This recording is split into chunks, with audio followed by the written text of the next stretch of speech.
परीक्षेत TCS IBPS जोमात आणि विद्यार्थी जाते कोमात अशाच पद्धतीची गत होते तुमची ज्यावेळेस तुमच्या हातात क्वेश्चन पेपर येत असतो. TCS IBPS मध्ये तुम्हाला एरर बेसिसवरचे बरेचसे क्वेश्चन विचारले जातात, सेंटेन्स करेक्शन वरचे सर्वच प्रश्न विचारले जातात. मग तुम्हाला इथं 2-3 मार्काचा फायदा झाला पाहिजे, कारण यामध्ये एकदम सोपे प्रश्न विचारतात परंतु तुम्हाला त्या पॅटर्नचा अभ्यास नसल्यामुळे तुम्ही इथं चुकतात. मग मी तुमच्यासाठी घेऊन आलेलो आहे इंग्रजी ग्रामर ची 1000 प्रश्नांची ट्रिक सिरीज. त्याला आपण महासराव नाव दिलेलं आहे. TCS IBPS पॅटर्ननुसार आपण हे संपूर्ण उदाहरण पाहणार आहोत, कशा पद्धतीने प्रश्न विचारतात, त्याला टॅकल करायचं कसं, कमी वेळामध्ये, जर अर्थही नाही काढता आला तरी कशा पद्धतीने सोडवायचा, हे संपूर्ण आजच्या व्हिडिओमध्ये आपण पाहणार आहोत. विद्यार्थी इथंच चुकतात तर तुम्ही चुकले नाही पाहिजे, त्यासाठी हा व्हिडिओ तुम्ही संपूर्ण बघायचा आहे विद्यार्थी मित्रांनो. चला तर मग आपण आपल्या सेशनला सुरुवात करू.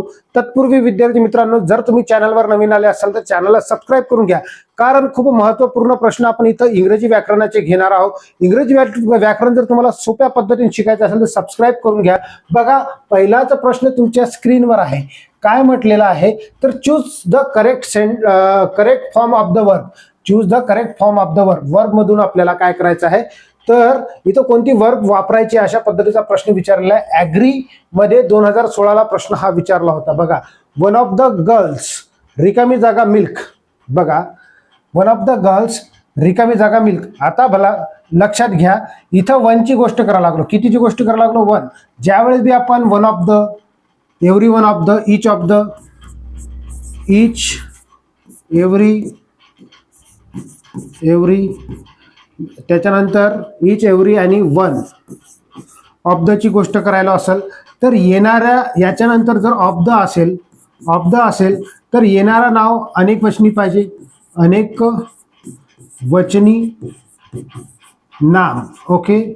आणि क्रियापद जी वापरणार आपण, वर्ब जी वापरणार, वर्ब कशी पाहिजे तर एकवचनी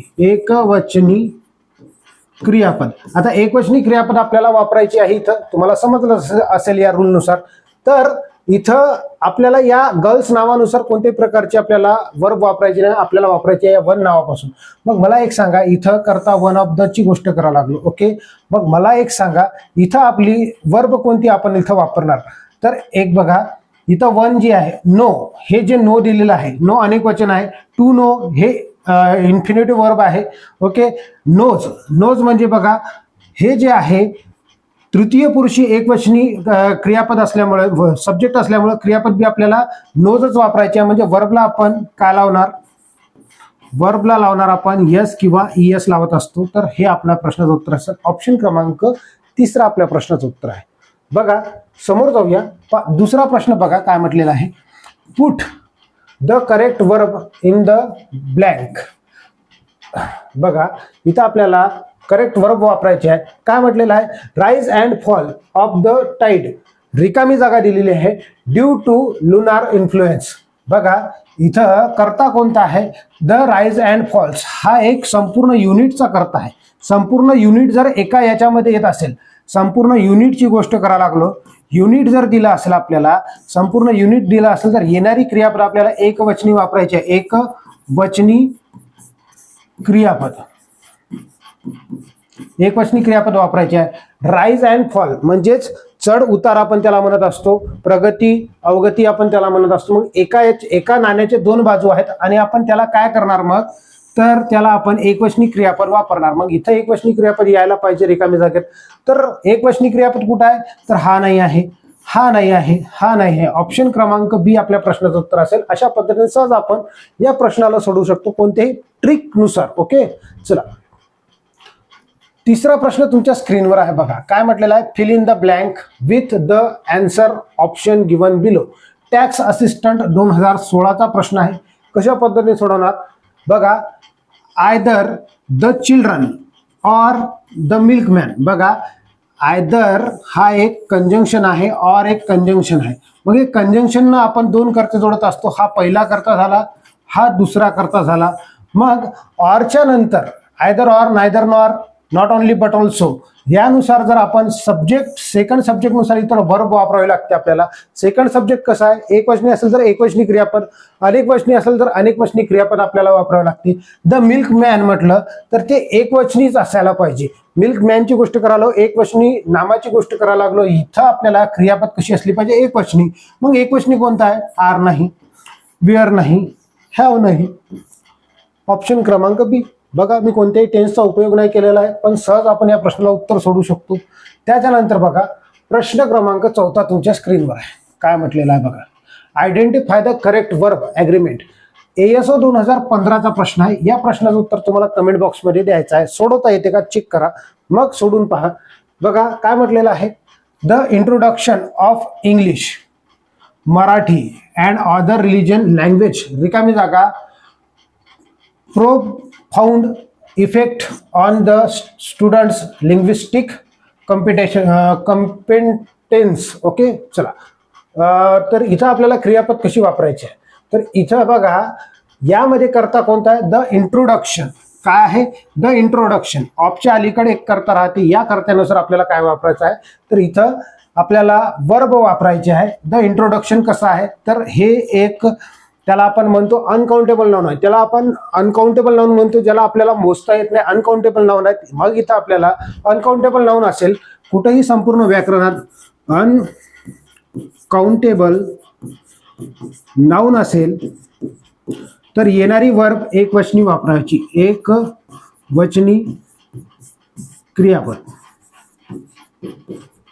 एकवचनी क्रियापद आपल्याला वापरायचे आहे. मग इथं एकवचनी क्रियापद कोणती आहे, तर बघा इथं हॅव अनेकवचनी आहे, आर अनेकवचनी आहे, हॅव अनेकवचनी आहे. मग इथं हॅज हॅड येईल, has had found. Okay, profound अशा पद्धतीने येऊ शकते. मग या प्रश्नाचं उत्तर आपण ऑप्शन क्रमांक ए सोडवलेला आहे, पहिलाच आहे. बघा विद्यार्थी मित्रांनो, आत्ताही सांगत आहे की जर तुम्हाला हे व्हिडिओ आवडत असेल तर व्हिडिओला लाईक करा, चॅनलवर नवीन आले असाल चॅनलला सबस्क्राईब करा. कारण यानंतर तुम्हाला जर तुम्ही या चॅनलला सबस्क्राईब नाही केलं नंतर तुम्हाला शोधणं खूप कठीण जाणार आहे. म्हणून सबस्क्राईब करून घ्या आणि तुम्ही बेल आयकॉन क्लिक करून ठेवा, कारण कधीही व्हिडिओ पडला तर तुम्हाला याची नोटिफिकेशन मिळेल. ओके, बघा काय करायचं आहे, identify the correct sentence. ASO 2015चा प्रश्न आहे. करेक्ट सेंटेन्स आपल्याला ओळखायला सांगितलेला आहे. बघा दोन वाक्य इथं दिलेली आहे. The host and the hostess were kind to us. आता बघा इथं हे द जे आहे, द होस्ट एक करता झाला, द होस्टेस दुसरा करता झाला, याला आपण अँडने जोडलेला आहे. ओके, मग मला एक सांगा, इथं एक व्यक्ती जर दोन काम करत असेल, ओके इथं लिहून देतो मी, एक व्यक्ती दोन पद भूषवत असेल तर येणारी क्रियापद एकवचनी घ्यायची, एकवचनी क्रियापद. ओके, क्रियापद. आणि जर दोन व्यक्ती दोन पदे भूषवत असेल तर येणारी क्रियापद अनेकवचनी घ्यायची, अनेकवचनी वर्ब. ओके, क्रियापद आपण त्याला वापरायचे. मग याला ओळखायचं कसं, तर डिटरमायनर दिलेलं राहते. इथं बघा, इथं डिटरमायनर दिलेलं आहे. तुम्हाला काय दिलेलं आहे, तर द हा डिटरमायनर इथंही दिलेला आहे, या नावासोबत इथंही दिलेला आहे. Okay, the host and the hostess असे दोन डिटरमायनर आहेत. जर दोन डिटरमायनर दिले किंवा मग माय दिलं असतं, इथं माय दिलं असतं, तिथं माय दिलं असतं, तर हे डिटरमायनर झाले असते. आणि डिटरमायनर जर दिले तिथं तर तुम्हाला निश्चित माहित होईल की दोन गोष्टी वेगवेगळ्या आहेत. ओके, आता जर मी म्हटलं my teacher and friend are going to play cricket, my teacher and friend म्हटलं मी, मग माझा टीचर अँड माझा मित्र तो एकच असू शकते, असंही असू शकते, समजलं. मग तशा वेळेस आपल्याला एकवचनी क्रियापद वापरावे लागते. परंतु इथं आपल्याला दोन डिटरमायनर वेगळे दिले तर इथं आपण दोन्हीही कर्ते वेगवेगळे आहे असे मानायचे आणि दोन कर्ते जोडले अँड ने म्हणून आपण इथं येणारी क्रियापद कशी वापरायला पाहिजे, अनेकवचनी. बरोबर आहे. मग इथं बघा अँडनेच अजून दोन कर्ते जोडलेले आहे दुसऱ्या वाक्यात. हे पहिलं कर्ता आहे, हा दुसरा कर्ता आहे. हा वाक्यात सर्वात जास्त फेमस आहे, प्रत्येक आपल्या स्लाइडमध्ये बी आलेला आणि प्रत्येक पेपरमध्ये हा वाक्य आलेला, पण तुम्ही चुकले नाही पाहिजे म्हणून हे वारंवार घ्यावं लागते. कारण ब्रेड अँड बटर हे खूप वेळेस विचारलेलं आहे. आता अँडने हे बी कर्ते जोडलेले आहे. अँडने जोडल्यामुळं काय होते माहिती आहे का, बघा हे दोन्ही नाव पदार्थवाचक नाम आहे आणि पदार्थवाचक नाम जरी असले तरी एका युनिटमध्ये आपण त्याला धरू शकतो bread and butter. Okay, bread and butter आपण खाऊ शकतो, नाश्त्याचा एक भाग आहे. म्हणून आपण जे आहे दोन वेगवेगळे कर्ते न असता आपण संपूर्ण एका याच्यात एका युनिटमध्ये त्याला पकडतो, म्हणून येणारी क्रियापद आपल्याला एकवचनी पाहिजे. एक युनिट असल्यामुळे आपण एकवचनीच वापरणार आहोत. इथं दोन कर्ते जरी एका यानं जोडले तर एवढा संपूर्ण एक कर्ता होत असते. समजलं? अशा पद्धतीने दोन्ही वाक्य काय आहेत तर बरोबर आहे, तर मग बोथ आर करेक्ट. ऑप्शन क्रमांक 3 आपल्या प्रश्नाचं उत्तर असेल. अशा पद्धतीने या प्रश्नाला सोडवलेला आहे. त्यानंतर 6वा प्रश्न बघा काय म्हटलेला आहे. 6वा प्रश्न म्हटलेला आहे identify the correct sentence. STI 2015चा प्रश्न आहे. या प्रश्नालाही तुम्हाला सोडवायचा आहे. कशा पद्धतीने सोडवणार बघा. चला बघा या प्रश्नाला कशा पद्धतीने सोडवायचा. Fish and chips is not my favourite meals. बघा फिश अँड चिप्स. आता मी तुम्हाला आता सांगितलं ब्रेड अँड बटर, इथंही असेल बघा कुठेतरी ब्रेड अँड वॉटर दिलेलं आहे. ब्रेड अँड वॉटर इथं बी दिलेलं आहे.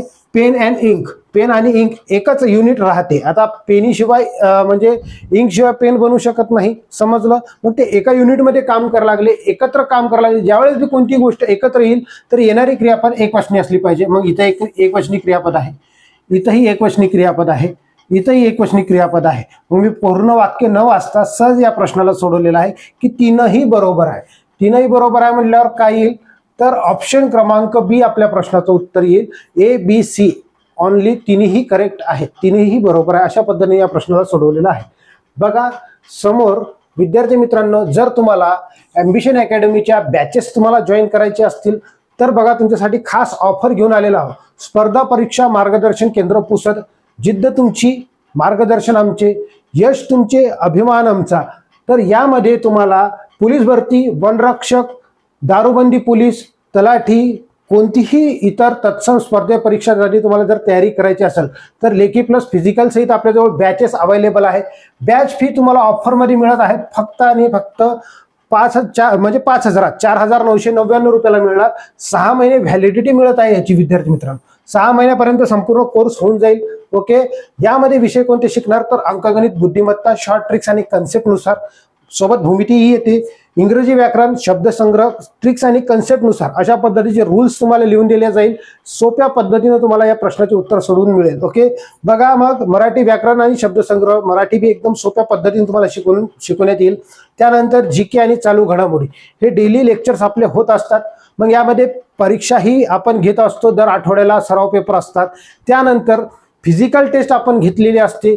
प्रत्येक वेळेस आपण फिजिकल टेस्ट बी घेत असतो. इतर अकॅडमी सोबत बी आपण काय करत असतो कॉम्पिटिशन करत असतो. तर ज्याही विद्यार्थ्याला ह्या बॅचेस घ्यायचे असतील ऑफर आहे, लिमिटेड ऑफर आहे. 12वी झाली असेल, रिझल्ट लागलेला आहे 12वीचा आणि तुम्हाला तयारी करायची इच्छा असेल तर तुम्ही काय करायचं या नंबरवर संपर्क साधायचा 90 11 37 38 82.